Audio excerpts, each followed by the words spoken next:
Hello everyone. Good morning, नमस्कार, जय हिंद, राधे राधे। स्वागत है आपका अन अकेडमी इंद्रधनुष एसएससी चैनल पे। तो जैसा कि दोस्तों आपको पता है, सुबह 10 बजे आप हमारे साथ जुड़ते हो रोज जो एसएससी सीजीएल मेंस के लिए। और आज है lecture number 10। I am audible? मेरी आवाज आ रही ना प्रॉपर तरीके से?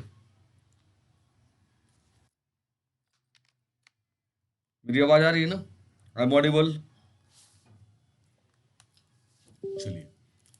और ये लेक्चर नंबर 10 है, ठीक है। सामने जो लिखा हुआ है ना लेक्चर नंबर 9, मैं यहाँ कट कर दे रहा हूँ। लेक्चर नंबर 10 होगा ये, लेक्चर नंबर 10, ठीक है।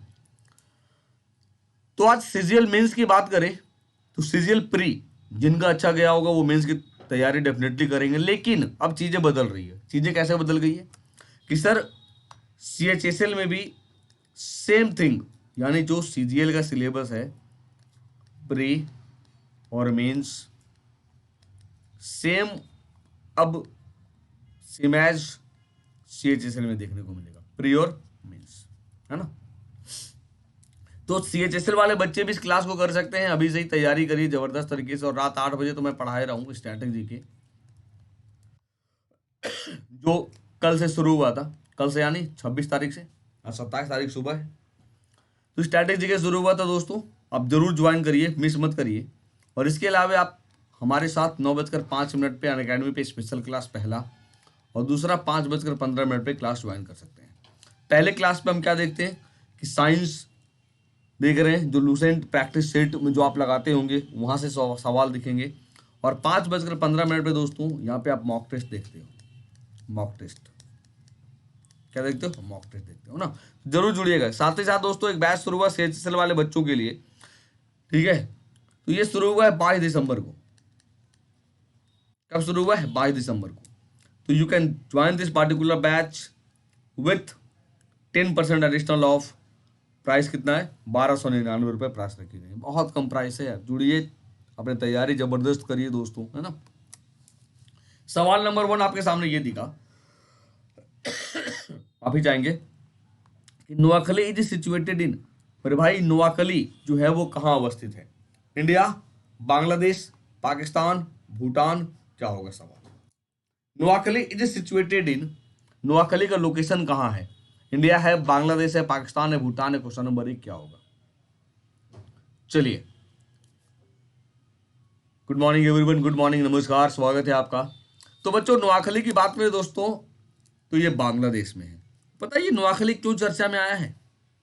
ये चर्चा में आया था दोस्तों जब 1946-47 में जब देश आजाद होना था ना, उस समय नोआखली बांग्लादेश में दंगा भड़क उठा। दंगा भड़क उठा। उस दंगा में हिंदू और मुस्लिम वाले दंगा था बिल्कुल। अंग्रेजों को मजा आ रहा था, डिवाइड एंड रूल खेल रहे थे वो। आंखें बंद कर दी अंग्रेजों ने। और ये दंगा पता है, हिंसा 50 दिनों तक हिंसा चलता रहा। 50 दिनों तक हिंसा हिंसा चलता रहा। सोचो, 50 दिनों तक हिंसा चलता रहा, किसी को कानो कान खबर नहीं है। गांधी जी को पता चला दोस्तों, और गांधी जी को जब पता चला तो आपको पता ही है कि गांधी जी का एकमात्र हथियार अहिंसा, और वो भी भूख हड़ताल। गांधी जी ने भूख हड़ताल करने की घोषणा की और ये हिंसा मात्र 2 दिनों में थम गया। ये जादू थे गांधी जी के। एक सवाल और बनेगा, सर गांधी जी सबसे पहले फास्टिंग, उपवास कहाँ किए? तो 1918 के अहमदाबाद मिल आंदोलन में। अहमदाबाद मिल आंदोलन में गांधी जी ने उपवास किए। और दोस्तों इसके बाद सबसे ज्यादा दिनों तक उपवास तो आपको याद रखना पड़ेगा सर, 1932 में सांप्रदायिक पंचाट हुआ था, उसके खिलाफ सबसे ज्यादा दिनों तक, तब जाकर आपको पूना पैक्ट देखने को मिला था। ठीक है, याद रखिएगा बिल्कुल। अच्छा आवाजें आ रही है, 1 मिनट, ठीक है, तो याद रखना बिल्कुल। आगे देखो नेक्स्ट दोस्तों, नोआखली दक्षिण पूर्वी बांग्लादेश का एक जिला है दोस्तों। दक्षिण पूर्वी बांग्लादेश का एक जिला। 16 अगस्त 1946 को मुस्लिम लीग द्वारा अलग राष्ट्रों की मांग को आगे बढ़ाते हुए प्रत्यक्ष कार्रवाई दिवस, जिसे ग्रेट कलकत्ता हत्याओं के रूप में भी जाना जाता है, घोषित किया गया था। नोआखली में दंगे भड़क उठे थे। उम्मीद करते हैं चीजें समझ में आ रही होंगी। तो एक्सप्लेनेशन दोस्तों आप जरूर फोकस करिएगा, it's a very very important. Next, which area of India was known as Avantika in ancient times? प्राचीन काल में भारत के किस क्षेत्र को अवंतिका के नाम से जाना जाता था दोस्तों? Awadh, Rohilkhand, Bundelkhand, Malwa, question number 2। चलिए बताइए।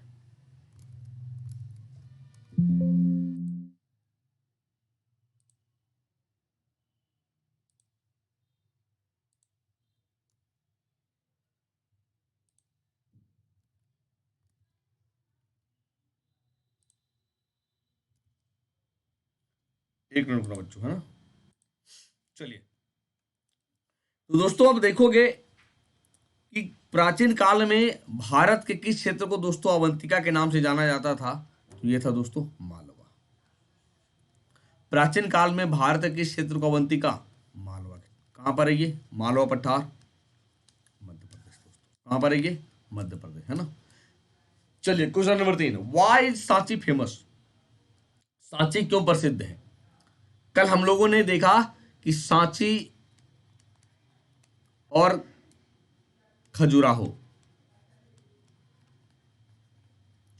जो लोकेशन डिस्ट्रिक्ट है, इस बात को लेके बड़ा कंफ्यूजन हुआ था, है ना। तो पहले देखते हैं सांची क्यों प्रसिद्ध था दोस्तों। क्यों प्रसिद्ध है? सबसे बड़ा बौद्ध स्तूप, largest Buddhist stupa, edicts of stupa, Ashoka के शिलालेख, या कैविटी पेंटिंग, गुहा चित्रकारी, इनमें से कोई नहीं। क्या होगा? तो सांची क्यों प्रसिद्ध है दोस्तों? सांची की बात करें तो सर ये सबसे बड़ा बौद्ध स्तूप है जिसका निर्माण अशोक ने किया था, और जो आपको 200 रुपए में देखने को मिलता है। 200 रुपए का जो पीछे का भाग है उसमें देखने को मिलेगा। तो सर सांची का लोकेशन कहाँ है बच्चों? तो सांची का लोकेशन है ये रायसेन डिस्ट्रिक्ट।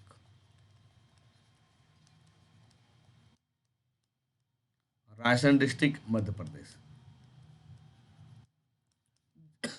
जबकि खजुराहो दोस्तों, खजुराहो ये छतरपुर डिस्ट्रिक्ट में है। छतरपुर डिस्ट्रिक्ट, मध्य प्रदेश। जो खजुराहो का निर्माण चंदेलों ने किया था दोस्तों, चंदेल राजवंश ने किया था। तो चीजों को समझिएगा, क्वेश्चन कहां से बन रहा है, गलती मत करिएगा, है ना। नेक्स्ट, गुप्तोत्तर काल के बाद दोस्तों प्रसिद्ध हुआ विश्वविद्यालय कौन था? The university which became famous in the post Gupta era was. गुप्तोत्तर काल के बाद प्रसिद्ध हुआ विश्वविद्यालय कौन था? Kanchi, Taxila, Nalanda, Vallabhi, question number 4। गुप्तोत्तर काल के बाद प्रसिद्ध हुआ विश्वविद्यालय दोस्तों कांची, तक्षशिला, नालंदा, वल्लभी, क्वेश्चन नंबर 4 क्या होगा? चलिए बताइए। The university which became famous in the post Gupta era, गुप्तोत्तर काल के बाद प्रसिद्ध हुआ विश्वविद्यालय दोस्तों कौन था? तो नालंदा। अरे गुप्त काल में ये बना, कुमार गुप्त ने बनाया, बहुत खूबसूरत प्लेस, खंडहर बिल्कुल ऐसा, मतलब लगेगा आपको ना कि इतने सर जबरदस्त तरीके से बनाए गए थे। सोचो जो लाइब्रेरी थी दोस्तों वो 9th फ्लोर, 9 मंजिला लाइब्रेरी थी, 9 मंजिल। सोचो उस समय 9 मंजिल लाइब्रेरी, देख रहे हो, 500 ईस्वी के आसपास, है ना। और कुमार गुप्त ने बनाया, और फिर धर्मपाल ने इसका पुनर्निर्माण कराया, रिबिल्ड कराया, रिबिल्ड कराया। ठीक है, याद रखिए। गुप्तोत्तर काल के बाद प्रसिद्ध विश्वविद्यालय नालंदा है दोस्तों। Who established Mahabalipuram? महाबलीपुरम की स्थापना किसने की? Pallava, Pandya, Chola, Chalukya, question number 5। Who established Mahabalipuram? Mahabalipuram की स्थापना किसने की दोस्तों? पल्लव ने किया, पांड्य ने किया, चोल ने किया, चालुक्य ने किया, क्वेश्चन नंबर 5 बताइए क्या होगा? Who established Mahabalipuram?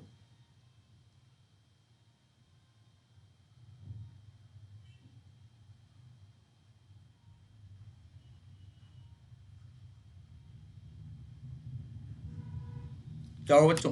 पल्लव। अरे पढ़ा चुके इसे कई बार। पल्लव, महाबलीपुरम जिसे मम्मालपुरम भी बोलते हैं, मम्मालपुरम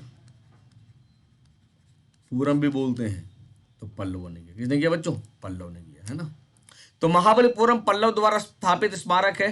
महाबलीपुरम में स्मारकों जो है वो यूनेस्को के वर्ल्ड हेरिटेज साइट है दोस्तों। और महाबलीपुरम के जो प्रसिद्ध रथ मंदिर है ना, इसका भी निर्माण पल्लव वंश के दौरान किया गया था। किसके दौरान? पल्लव वंश के दौरान किया गया था इसका भी निर्माण, याद रखिएगा। नेक्स्ट, हड़प्पा सभ्यता कौन सा कथन सही है?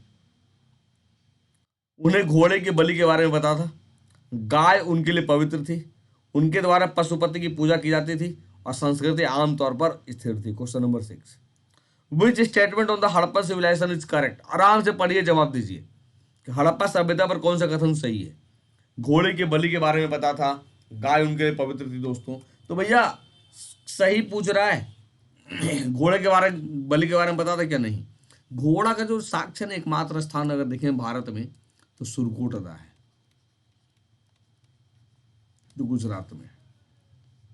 कल्चर वाज जनरली स्टैटिक, स्थिरता नहीं। घुमंतु बोटियां थी ना, घुमंतु बोटियां थी, लोग भटक रहे थे एक जगह से दूसरी जगह। और गाय उनके लिए पवित्र थी? बिल्कुल नहीं। गाय इसलिए पवित्र थी दोस्तों, तो ये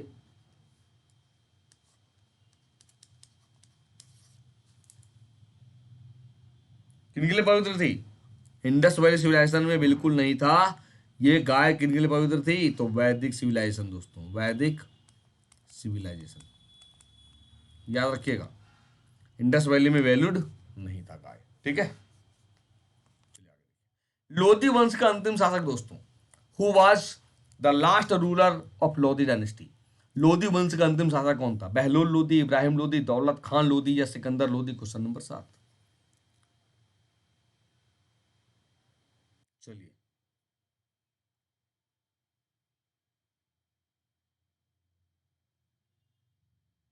दोस्तों लोधी वंश के अंतिम शासक की बात करें, इब्राहिम लोधी। बच्चे बहुत आसान, बहलोल लोधी ये फाउंडर है। और मैं आपको बता दूं कि ये पहला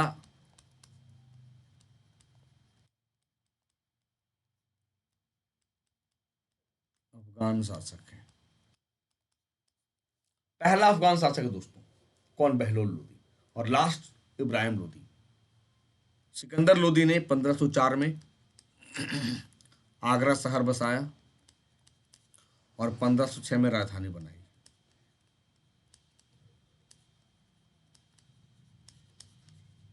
ठीक है, याद रखिएगा बिल्कुल। लोधी वंश दिल्ली सल्तनत पर शासन करने वाले अंतिम थे, और उसका अंतिम शासक इब्राहिम लोधी, जो दोस्तों 21 अप्रैल 1526 को बाबर और इब्राहिम लोधी के बीच पानीपत का पहला युद्ध लड़ा गया था। पहला युद्ध लड़ा गया था। याद रखना, जो एक्सप्लेनेशन दे रहे हैं मैं बार बार कहता हूं। आगरा शहर का फाउंडर कौन था? अभी मैंने पढ़ाया आपको। हुआ था founder of city of Agra, Firoz Tughlaq, Mohammad bin Tughlaq, Alauddin Khilji या सिकंदर लोधी? क्या होगा? आगरा शहर के फाउंडर कौन थे?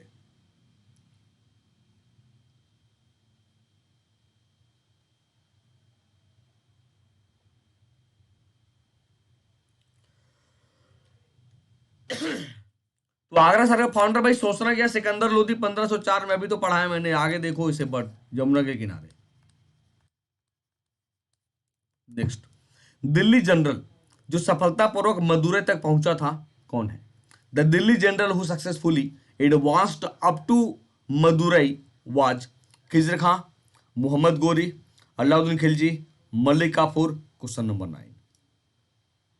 Delhi general who successfully advanced up to Madurai was, Delhi general जो सफलतापूर्वक मदुरै तक पहुंचा था, उसका नाम क्या है दोस्तों? तो बच्चे बहुत आसान, मलिक काफूर। कौन था ये सेनापति?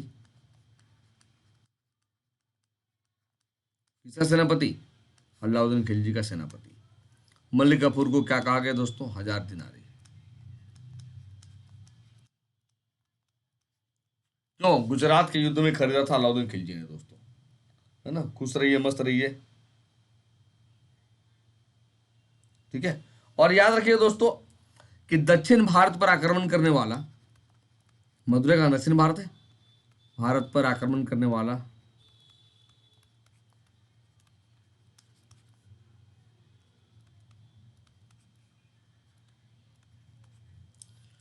प्रथम शासक तो दक्षिण भारत में आक्रमण करने वाला प्रथम शासक कैसे? मध्यकालीन भारत में, मिडाइवल इंडिया में। ठीक है, याद रख, किसके मदद से? मलिक काफूर की मदद से। खिलजी कहा बच्चों? सैयद वंश का फाउंडर था ये।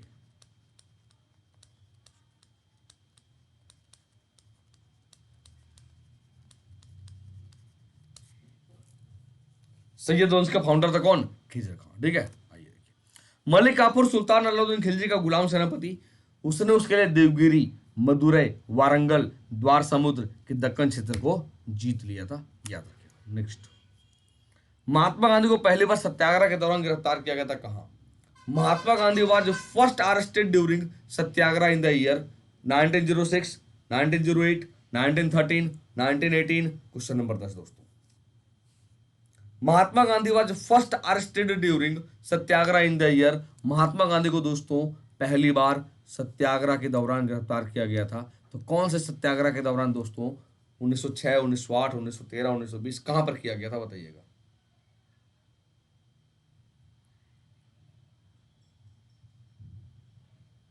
तो बच्चों 1908 में अफ्रीका में पहली बार।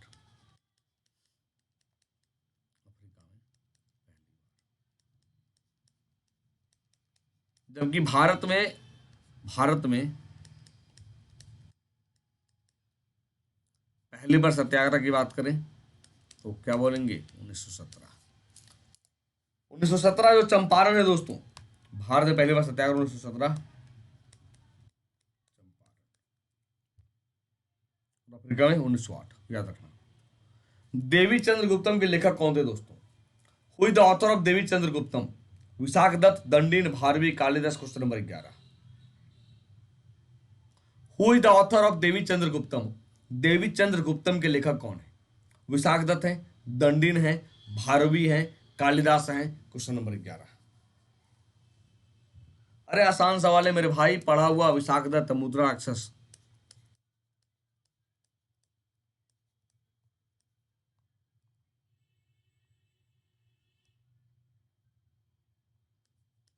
मुद्रा राक्षस, जिससे हम चंद्रगुप्त मौर्य के बारे में जानकारी मिलती है।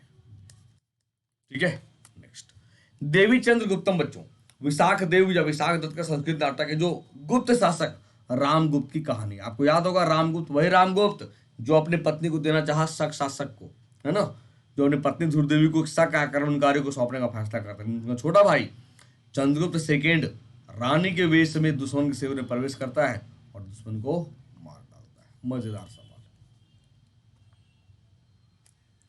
गोपथ ब्राह्मण निम्नलिखित में से किस वेद का हिस्सा है?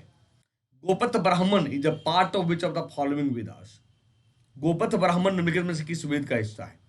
ऋग्वेद, यजुर्वेद, सामवेद, अथर्ववेद। क्वेश्चन नंबर 12 दोस्तों। तो मैं आपको बता दूं, गोपथ ब्राह्मण की बात करें दोस्तों अथर्ववेद में।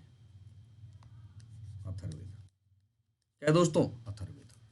क्या होगा? अथर्ववेद। गोपथ ब्राह्मण क्या है? अथर्ववेद, याद रखिएगा। ठीक है, तो गोपथ ब्राह्मण अथर्ववेद से जुड़े वैदिक अनुष्ठानों का वर्णन करने वाला गद्य ग्रंथों की एक शैली है। यह पाठ अथर्ववेद के सौनक और पिपलदा पाठ दोनों से जुड़ा, ऐसा माना जाता है कि ब्राह्मण अथर्ववेद की सौनक और पिपलदा शाखा दोनों से जुड़ा है दोस्तों। ठीक है, नेक्स्ट, निम्नलिखित में से किसके शासनकाल के दौरान कुछ यवन या यूनानी वैष्णव पंथ में परिवर्तित हो गए? ये भी पढ़ा चुके हैं। During whose reign some of the Yavanas और यूनानीज वर कन्वर्टेड टू वैष्णविज्म? किसके शासनकाल के दौरान कुछ यवन और यूनानी वैष्णव पंथ में परिवर्तित हो गए? सुंग, नंद, शक, सातवाहन। तो क्या है दोस्तों? सुंग। क्यों ऐसा हुआ है? क्योंकि बच्चे सुंग जो है भारत में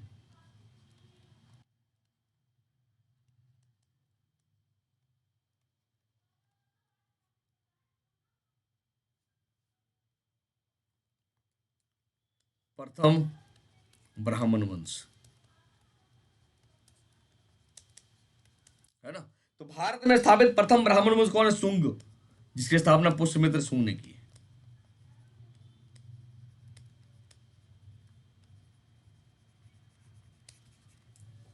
याद रखना, पुष्यमित्र सुंग। ठीक है, चलिए, कौन हुन जनजाति से साम्राज्य को बचाने के लिए प्रसिद्ध है, जिसने एशिया और यूरोप को अपने कब्जे में ले लिया था? समुद्रगुप्त, चंद्रगुप्त सेकेंड, स्कंदगुप्त या ननोदोवब? क्वेश्चन नंबर 14 बताइए। Who among the following is famous for saving the empire from the Hun tribe which had overrun Asia and Europe? Samudragupta दोस्तों, Chandragupta second, Skandagupta, none of the above. Question number 14 बताइए क्या होगा।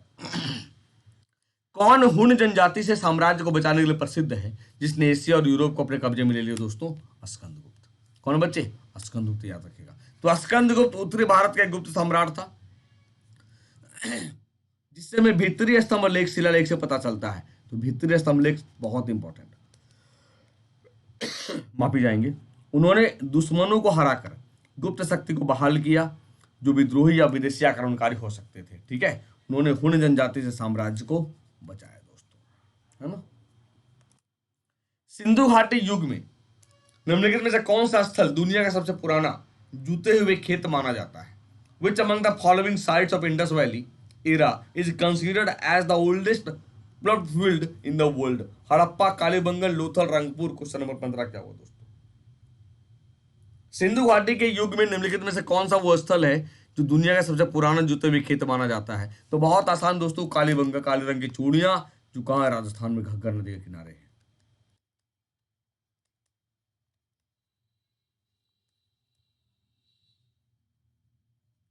घग्गर नदी के किनारे, याद रखिएगा। ठीक है, काले रंग की चूड़ियां कहते हैं किसे? कालीबंगन को दोस्तों।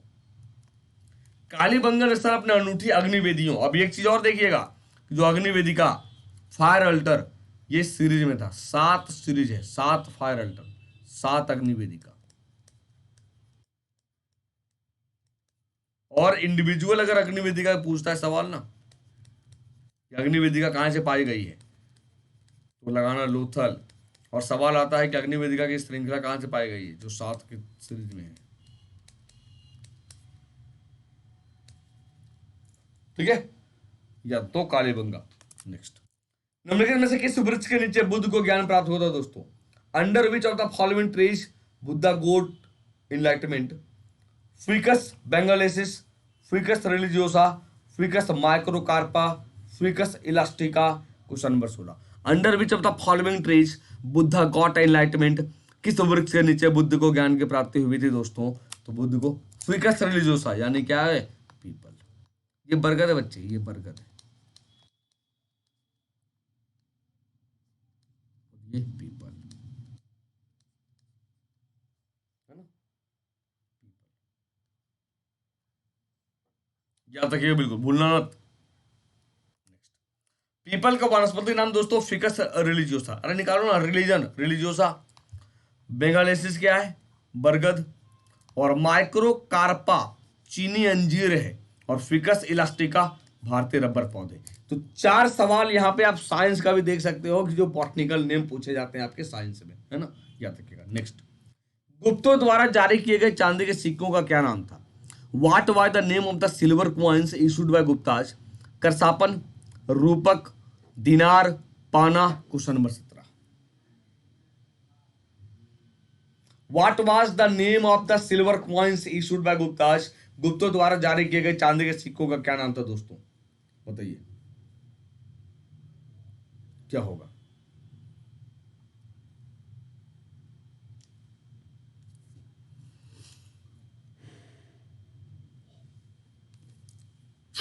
तो दोस्तों गुप्तों द्वारा जो जारी किया गया रूपक, और ये किसने किया था? तो चंद्रगुप्त सेकेंड ने, या चंद्रगुप्त विक्रमादित्य ने,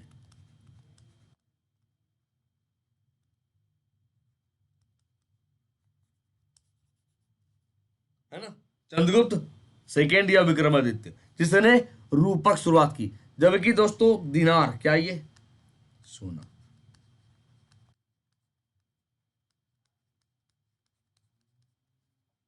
ठीक है, क्या हो दोस्तों? सोना, याद रखना बिल्कुल। नेक्स्ट, भारत के भाषाई परिवारों के संदर्भ में निम्नलिखित में से कौन एक आस्तिक भाषा है? With reference to the linguistic families of India, which among the following is an Austric language? Nicobari, Manipuri, Mishmi, Kashmiri. Question number 18 दोस्तों, चलिए बताइए। With reference to the linguistic families of India, which among the following is an Austric language? Bharat के भाषाई परिवारों के संदर्भ में कौन एक ऑस्ट्रिक भाषा है? क्वेश्चन नंबर 18 दोस्तों, बताइए।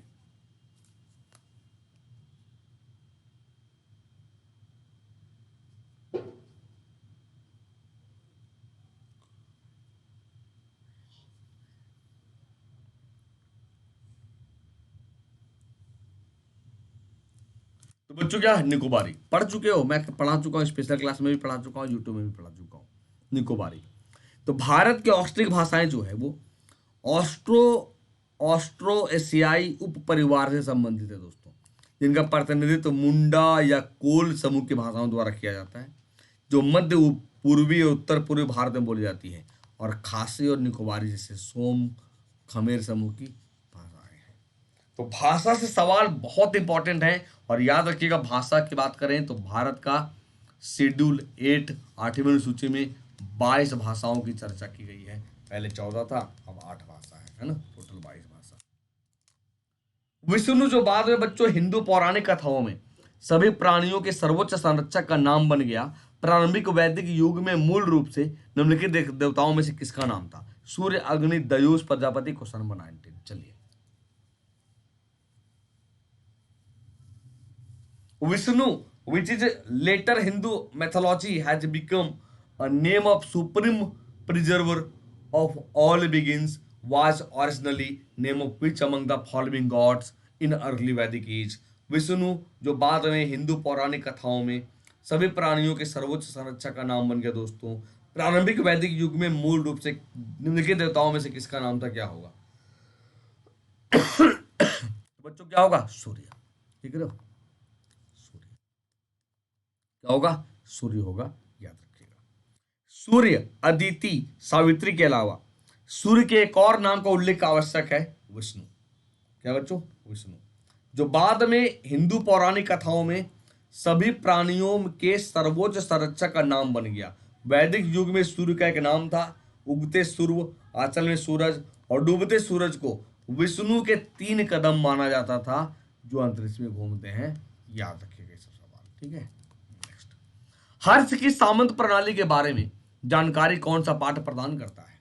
विच text provides information about Harsha's samanta system? Nagananda Harsha, Harshacharita Bana, Pradarshika बनक Harsha, Kadambari of Bana. Question number 20 क्या होगा? चलो, क्वेश्चन नंबर 20। तो दोस्तों, हर्ष की सामंत प्रणाली के बारे में जानकारी कौन सा पाठ प्रदान करता है? बाण भाट की हरिश्चरित। किस भाषा में लिखा गया? ये संस्कृत में।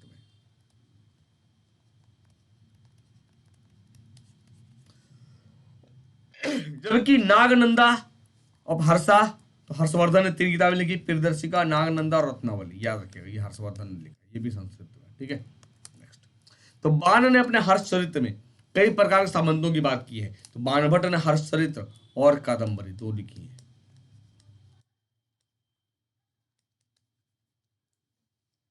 कई प्रकार के सामंतों की बात की गई है, और सामंत निम्नतम और साधारण प्रकार का जाति था दोस्तों। महासामंत साधारण सामंत से एक कदम ऊंचा था, सीनियर मान के चलते हैं। नेक्स्ट, मजहरनामा सम्राट अकबर द्वारा कब प्रख्यापित किया गया था? कब पेश किया गया था? 1560, 1572, 1576, 1579। क्वेश्चन नंबर 21 बताइए। मजहरनामा सम्राट अकबर द्वारा कब प्रख्यापित किया गया था? Question number 21 21। मजहरनामा सम्राट अकबर द्वारा कब प्रख्यापित किया दोस्तों? तो 1579 में।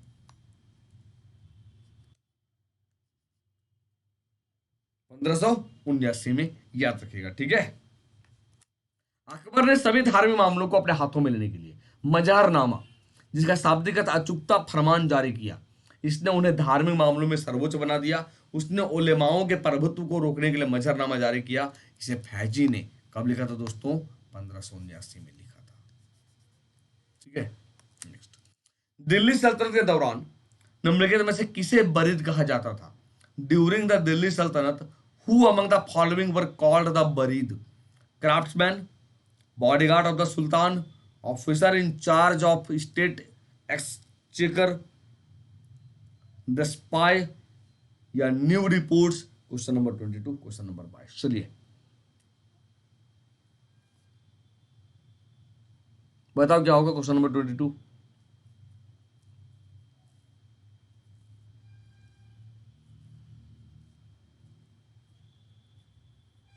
क्या होगा? अरे जासूस। बरीद मतलब जासूस, समाचार संवाददाता नियुक्त किए जाते थे दिल्ली सल्तनत में। दिल्ली सल्तनत की बात करें दोस्तों तो कुतुबुद्दीन ऐबक फाउंडर है, और इल्तुतमिश रियल फाउंडर है गुलाम वंश में। इसके बाद धीरे धीरे सब वंश के अलग है बिल्कुल। सब वंश के बिल्कुल अलग देखने को मिलते हैं। तो बरीद ए मुमालिक सूचना और खुफिया विभाग का प्रमुख था। सुल्तान के पूर्ण विश्वास का आनंद लेने वाले केवल एक रईस को ही प्रमुख बारिद नियुक्त किया गया था, बरीद ए मुमालिक, है ना, याद रखिए। कौन मुगल सम्राट मोहम्मद शाह का वास्तविक नाम था दोस्तों? Which among the following was the real name of Mughal emperor Mohammad Shah? Khujista Akhtar, Shahryar Shah Bahadur, Nadir Shah, Roshan Akhtar. Question number 23। और मोहम्मद शाह इस तरह रंगीला बादशाह कहा जाता है दोस्तों, क्या कहा जाता है? रंगीला बादशाह, है ना। और मोहम्मद शाह की बात करें तो 1719 से लेकर 1748 तक इसका कार्यकाल मुख्य रूप से। और इसी समय 1739 में दोस्तों नादिर शाह आक्रमण करता है, ठीक है, जो कोहिनूर हीरा लूट के ले गया था इन्हीं के समय में, याद रखिएगा। तो रोशन अख्तर इनका वास्तविक नाम है, क्या है? रोशन अख्तर। मोहम्मद शाह का असली नाम रोशन अख्तर था दोस्तों। निम्नलिखित में से किस सेन शासक ने बंगाल में कुलीनवाद की शुरुआत की?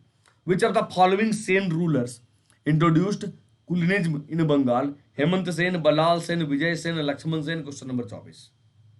चलिए, तो मैं आपको बता दूं दोस्तों, कुलीनवाद की शुरुआत बल्लाल सेन ने किया था। किसने किया था? बल्लाल सेन ने किया था। Option number 20। मदुरई में प्रसिद्ध मीनाक्षी अம்மन मंदिर किस राजवंश के दौरान बनाया गया था दोस्तों? The famous Meenakshi Amman temple is Madurai was built during which dynasty? और अब मैं आपको बता दूं कि कल से ही शाम को 8 बजे आर्ट एंड कल्चर शुरू हुआ है,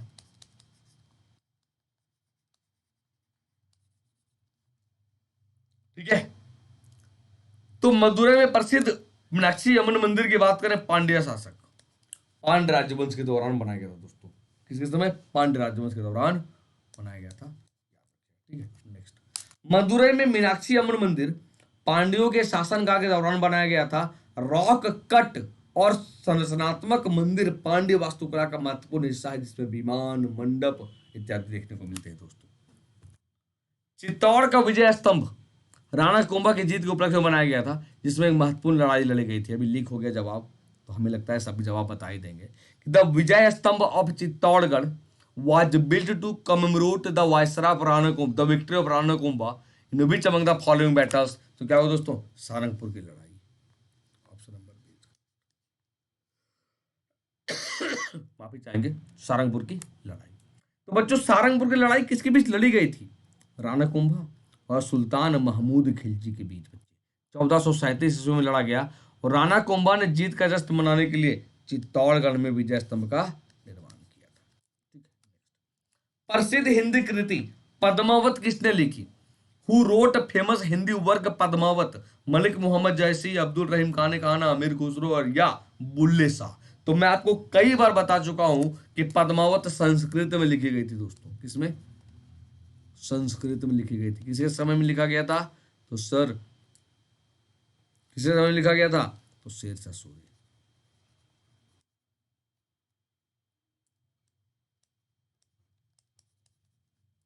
ठीक है, शेरशाह सूरी। शेरशाह सूरी का कार्यकाल 1540 से 45 दोस्तों, याद रखिएगा। मकबरा कहां? सासाराम। तो मलिक मोहम्मद जायसी की पद्मावत पद्मिनी की सुंदरता जौहर के बारे में कविता है, याद रखिएगा। मोती मस्जिद का निर्माण दिल्ली के लाल किले में निम्नलिखित में से किस मुगल सम्राट ने करवाया था? शाहजहां, औरंगजेब, शाह आलम द्वितीय या अकबर? Question number 28। बहुत मजेदार सवाल, क्योंकि मोती मस्जिद से कई सवाल आते हैं। तो बच्चों, मोती मस्जिद का निर्माण आपको याद रखने चाहिए कि सर औरंगजेब ने करवाया था। किसने करवाया? औरंगजेब ने। किसने करवाया? औरंगजेब ने करवाया दोस्तों।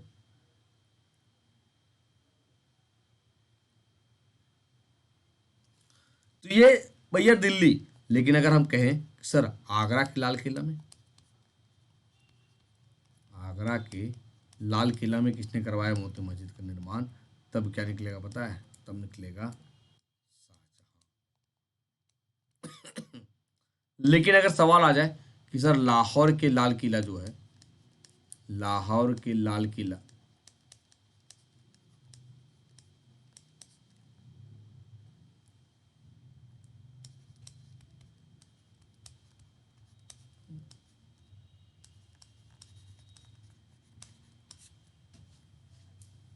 तो लाहौर के लाल किला में मोती मस्जिद का निर्माण जहांगीर।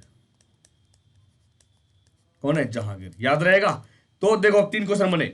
आगरा के लाल किला में मोती मस्जिद शाहजहां, दिल्ली के लाल किला में मोती मस्जिद औरंगजेब, और लाहौर के लाल किला में मोती मस्जिद का निर्माण जहांगीर करता है। 3 सवाल निकल कर आए दोस्तों। कितने? 3 सवाल निकल कर आए, है ना? याद रखिए। तो मोती मस्जिद लाल किले में बनी एक मस्जिद है। औरंगजेब ने अपनी दूसरी पत्नी 1659 में बनाया था, जिनाना महिलाओं द्वारा किया जाता था। एक्चुअली क्या ना, इसलिए बनाया था कि जो फीमेल थी वो कहाँ करती? नमाज अदा। इसीलिए लाल किला के अंदर, ताकि फीमेल बाहर निकल ना पाए, है ना, आराम से बाहर अंदर में ही नमाज अदा कर ले। हुसैन सागर हैदराबाद में एक झील है दोस्तों। इसका निर्माण किसके द्वारा किया गया था? Hussain Sagar is a lake in Hyderabad was built by Ibrahim Quli Qutub Shah, Abraham Quli Qutub Shah, Sher Shah Suri, या हजरत हुसैन शाह वाली। तो मैं आपको बता दूं, हुसैन सागर हैदराबाद में झील है और हैदराबाद मूसी नदी के किनारे है दोस्तों, है ना। लेकिन हुसैन सागर का निर्माण हजरत हुसैन शाह वाली ने किया था, याद रखिएगा। ठीक है। हैदराबाद सिकंदराबाद को जुड़वा राजधानी भी बोलते हैं, जुड़वा शहर भी बोलते हैं, है ना। कौन मुगलों की दरबारी भाषा थी? विच among the following was the court language of Mughals? Urdu, Arabic, Persian, Turkish. Question number 30 दोस्तों। आज 30 क्वेश्चन है, देख लो। कौन मुगलों की दरबारी भाषा थी? उर्दू, अरबी, फारसी, तुर्की। Question number 30।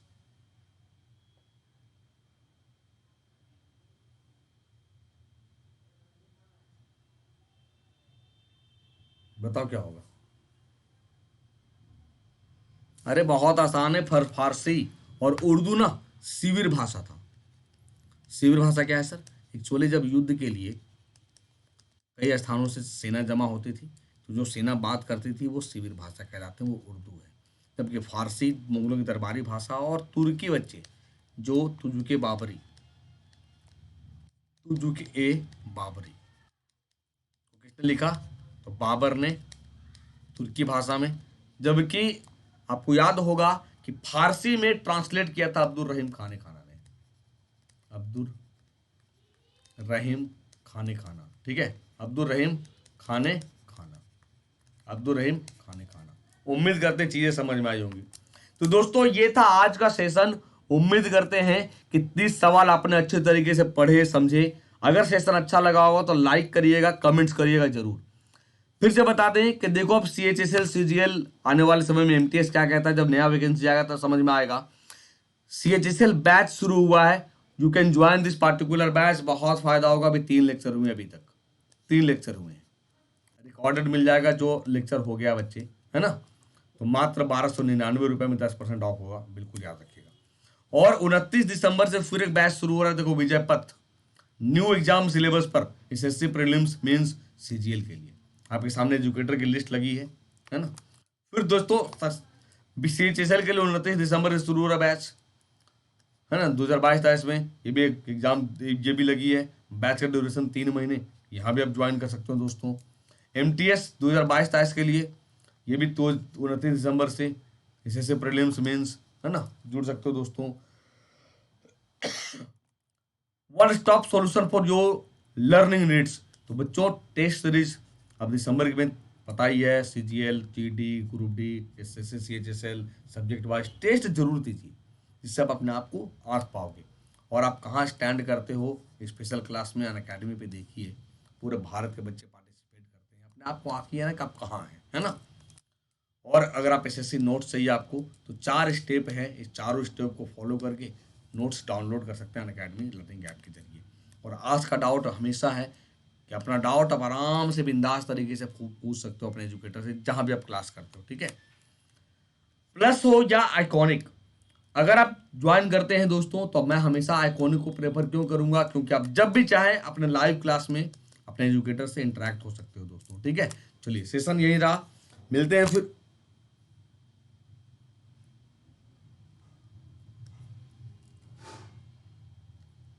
मिलते हैं दोस्तों फिर नए लेक्चर में। तब तक के लिए अपना ख्याल रखिए। थैंक यू, शुक्रिया।